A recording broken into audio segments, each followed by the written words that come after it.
The patrol car's siren sliced through the dusk like a blade, its red and blue lights painting the empty road in a frantic pulse.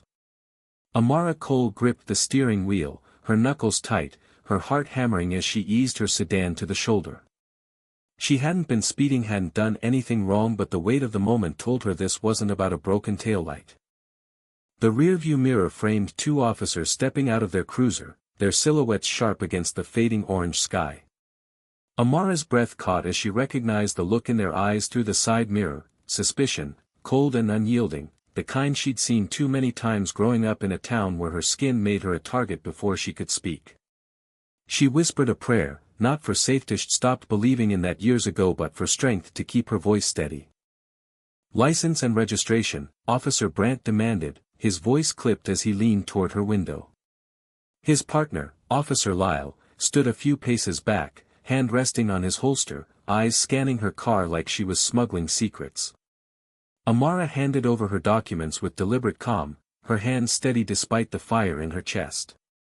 "Why'd you pull me over?" she asked, her tone even but firm. Brandt's lips curled into a smirk. "You were swerving back there. Looked erratic." Amara's jaw tightened. She hadn't swerved.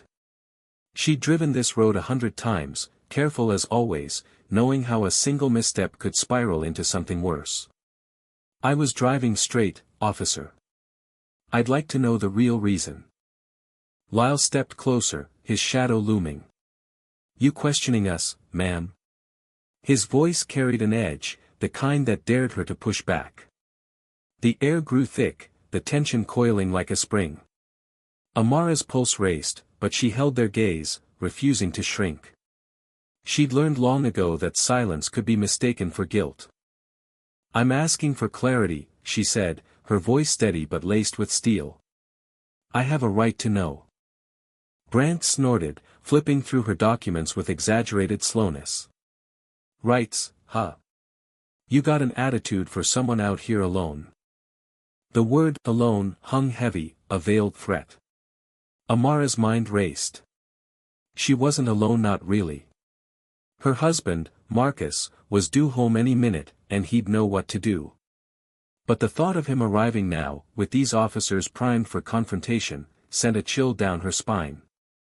Marcus wasn't just her husband, he was a detective, a man who wore his badge with pride but carried the weight of its contradictions every day.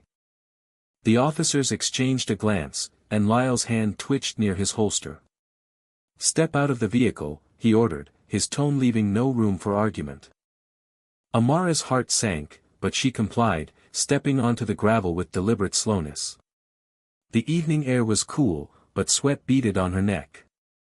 She stood tall, her eyes locked on Brandt's, refusing to let them see her fear. "I haven't done anything wrong," she said, her voice rising slightly, a plea wrapped in defiance. "You'll do what we say," Brandt snapped, stepping closer, his flashlight beam cutting across her face. "We don't need your commentary."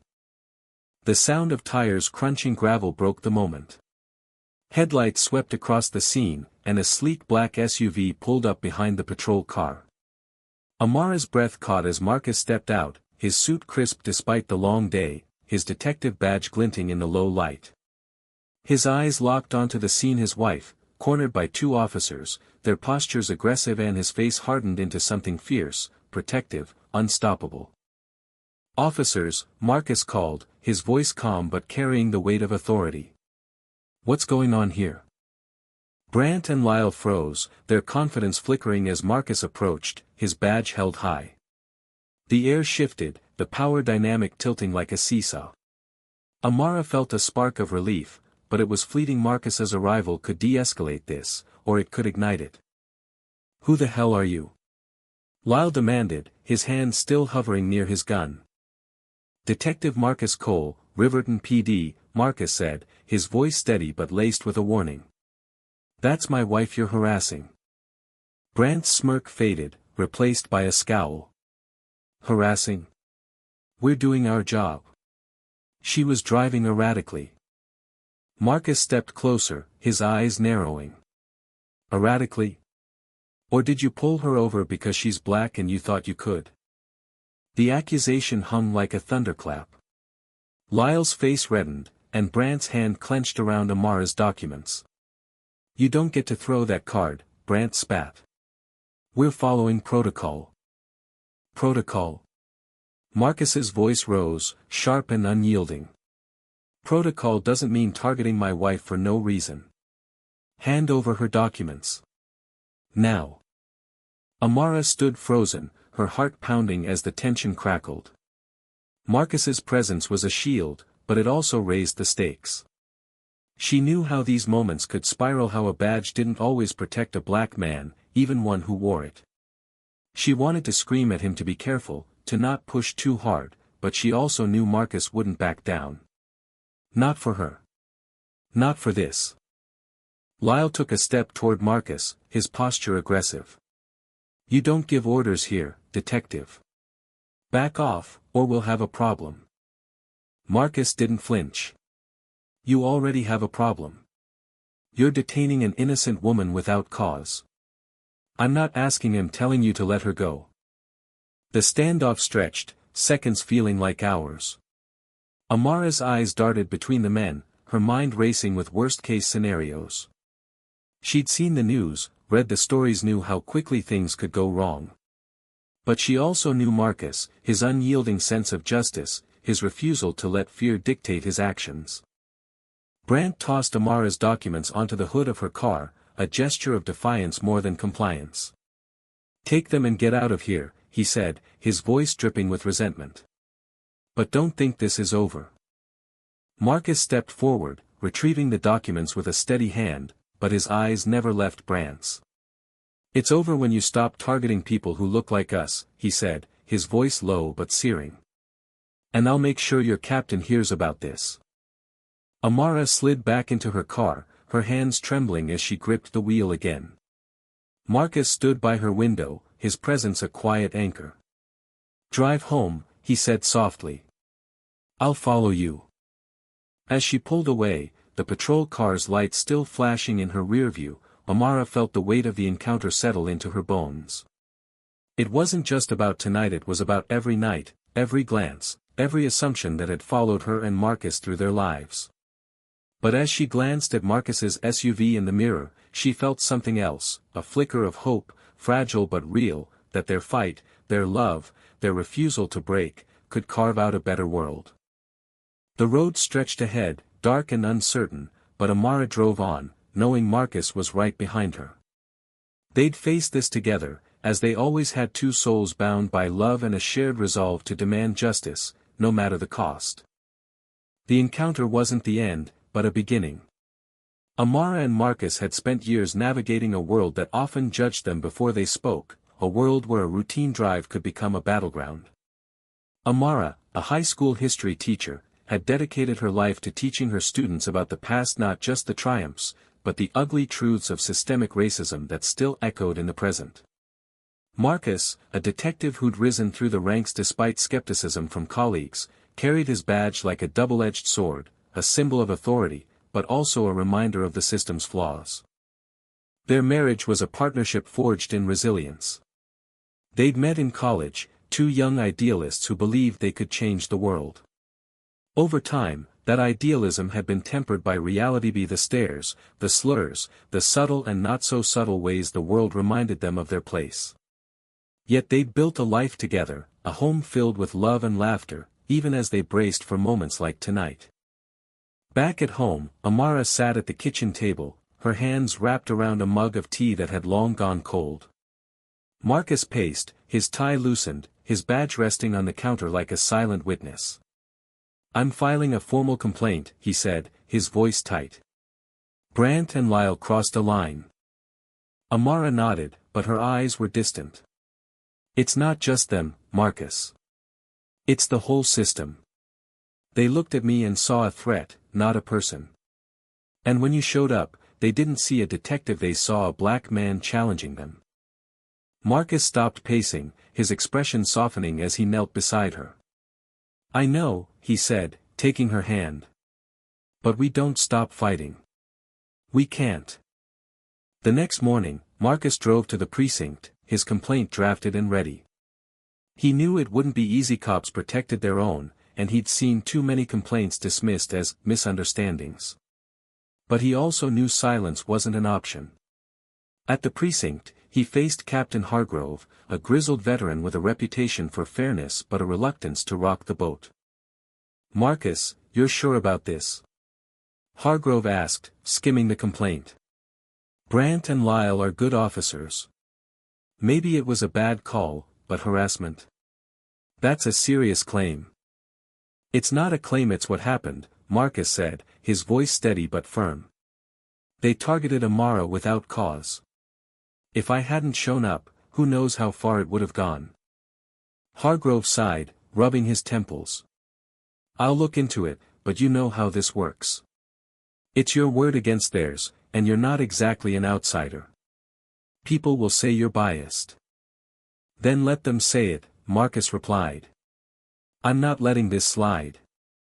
Word of the incident spread quickly, both in the precinct and the community. Amara's students, many of whom had their own stories of unfair treatment, rallied around her. A local activist group caught wind of the story and organized a town hall, demanding accountability. The tension in Riverton grew, splitting the town along familiar lines, those who saw the incident as an isolated mistake, and those who saw it as a symptom of a deeper rot. Amara and Marcus found themselves at the center of the storm. They attended the town hall, standing side by side as residents voiced their anger, fear, and hope. Amara spoke, her voice trembling at first but growing stronger. "This isn't just about me," she said. "It's about every black person who's been pulled over, followed, questioned, for no reason other than the color of their skin. We deserve better. We demand better." The crowd erupted in applause, but the road ahead was far from clear. Brant and Lyle faced an internal investigation, but the process was slow, and whispers of retaliation began to circulate. Marcus felt the strain at work. Colleagues who once respected him grew distant, their loyalty to the badge outweighing their trust in him.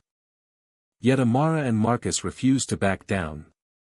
They met with community leaders, shared their story, and pushed for reforms: better training, stricter oversight, a system that didn't let bias fester unchecked. Their fight wasn't just for themselves, but for their students, their neighbors, for every person who'd felt the sting of injustice. The town hall meeting lingered in Amara's mind like a melody she couldn't shake. The faces in the crowd, some angry, some tearful, others hopeful, stayed with her as she and Marcus returned home. Their small house, usually a sanctuary, felt charged with the weight of what lay ahead. The investigation into officers Brant and Lyle was underway, but Amara knew better than to expect swift justice. She'd taught enough history to know that systems resisted change, especially when it meant confronting their own flaws. Marcus sat at the kitchen table, drafting an op-ed for the local paper. His pen moved with purpose, each word a strike against the silence that too often buried incidents like theirs. "This isn't just about us," he said, glancing up at Amara. "It's about making sure no one else goes through this." Amara nodded, stirring her tea, though her thoughts were elsewhere. She'd seen the looks at the town hall, supportive nods from some, but skeptical glares from others. Riverton was a small town, its population split between those who believed in law and order, above all, and those who'd felt the law's uneven weight. The divide wasn't just racial, it was generational, economic, a tangle of loyalties and fears. Amara knew their fight would stir up more than just support, it would unearth resentment, too. The next week brought a flood of attention. Local news outlets picked up the story, framing it as "detective's wife targeted in controversial stop." Social media buzzed, with some praising Marcus and Amara's courage and others accusing them of playing the race card. Amara avoided the comments, knowing they'd only fuel her anger, but Marcus read them, his jaw tightening with each anonymous jab. "They don't get it," he muttered one night. "They think it's about one stop, not a lifetime of being watched." Amara reached for his hand. "They don't have to live it, Marcus. We do." The investigation dragged on, bogged down by bureaucracy and resistance. Captain Hargrove called Marcus into his office, his expression grim. Brant and Lyle's report says Amara was uncooperative, he said, sliding a file across his desk. They're claiming she escalated the situation. Marcus's eyes blazed. Escalated? She asked why she was pulled over. That's not escalation, that's her right. Hargrove sighed, leaning back. I'm not saying I believe them, Marcus. But it's their word against hers, and you know how these things go. Without body cam footage, it's messy. Then get the footage, Marcus said, his voice low but unyielding. Their car had a dash cam. Pull it. Hargrove hesitated, then nodded. I'll see what I can do. The dash cam footage became the linchpin. When it was finally reviewed, it showed no evidence of Amara swerving. Her driving was steady, her demeanor calm until the officer's questions grew aggressive. The footage also captured Brant's smirk, Lyle's hand on his holster, and their dismissive tone when Marcus arrived. It wasn't a smoking gun, but it was enough to shift the narrative. The local activist group, led by a fiery young organizer named Tasha, seized on the footage, sharing clips online with captions demanding accountability. The pressure mounted, and the town's divisions deepened. At Riverton High, Amara's students were vocal. Her classroom, usually a place of lively debate, became a battleground of opinions. Some students, particularly those of color, shared their own stories of being followed in stores or stopped by police. Others, whose parents worked in law enforcement, defended Brant and Lyle, arguing they were just doing their job. Amara listened, guiding the discussions with care, urging her students to see both the humanity and the flaws in the system. Justice isn't about picking sides, she told them. It's about finding truth, even when it's uncomfortable. One evening, Tasha invited Amara and Marcus to a community strategy session. The room was packed: teachers, shop owners, parents, and teens, all united by a desire for change. Tasha stood at the front, her voice steady but passionate. This isn't just about Amara and Marcus, she said. It's about every black person in Riverton who's been profiled, every kid who's scared to walk home at night. We need reforms: body cams on every officer, independent oversight, training that actually addresses bias. Amara spoke next, her voice trembling with emotion. I've spent my life teaching history, showing how far we've come and how far we still have to go. What happened to me wasn't no, it was a reminder that the past isn't as far behind us as we'd like to think. But we can change the future. We have to. Marcus followed, his presence commanding. I wear a badge, and I know what it means to serve. But service doesn't mean blind loyalty. It means holding ourselves accountable, especially when we fail the people we're supposed to protect. The room erupted in applause, but not everyone was convinced. Outside, a small group of counter-protesters gathered, holding signs that read, "Support our police," and "Stop dividing us." Amara and Marcus drove home in silence, the weight of the divide pressing on them. They knew change wouldn't come without pushback, but the hostility still stung. Weeks later, the investigation concluded. Brant and Lyle were suspended without pay for 30 days. A slap on the wrist, Marcus called it, but a start. The dash cam footage had forced the department's hand, and Hargrove promised new training protocols, though he stopped short of committing to broader reforms. The victory felt hollow to Amara, who knew suspensions wouldn't dismantle the biases baked into the system. But it was a crack in the wall, a sign that their voices had been heard. The community response was mixed. Some celebrated the suspensions as a step toward justice, others decried them as an attack on law enforcement. At a second town hall, tensions boiled over. A man in a trucker hat shouted that Marcus was betraying his own by criticizing the police. A young woman countered, tearfully recounting how her brother had been wrongfully arrested. Amara and Marcus stood at the back, listening, their hands clasped tightly. They knew this wasn't their fight. Allenite belonged to everyone in the room. In the months that followed, Amara and Marcus worked tirelessly. They partnered with Tasha's group to push for a civilian review board, a proposal that gained traction despite fierce opposition. Marcus met with younger officers, sharing his experiences and urging them to question their assumptions. Amara incorporated more discussions of systemic racism into her curriculum, encouraging her students to think critically about power and privilege. Slowly, Riverton began to shift, not dramatically, but enough to plant seeds of change. One evening, as they sat on their porch, watching the sunset paint the sky in hues of gold and pink, Amara turned to Marcus. "Do you think we made a difference?" she asked, her voice soft but searching. Marcus took her hand, his thumb tracing circles on her palm. "We're still here, aren't we? Still fighting, still loving, still standing. That's the difference." Amara smiled, leaning into him. The road ahead was long, but they'd walked it together before. They'd faced the stairs, the assumptions, the moments that tested their resolve, and come out stronger. Their love was a rebellion, a refusal to let the world's weight break them. And in that love, they found the strength to keep pushing for themselves, for their community, for a world where no one would be pulled over for the color of their skin. The story of Amara and Marcus spread beyond Riverton, inspiring others to speak out, to demand accountability, to believe in the possibility of change. It wasn't a perfect ending. Prejudice lingered, and the system remained stubborn, but it was a beginning. Their courage had sparked a conversation, one that echoed in classrooms, precincts, and homes across the country. What do you think? Where does justice begin in a story like this? Share your thoughts on right, wrong, and the fight for a fairer world.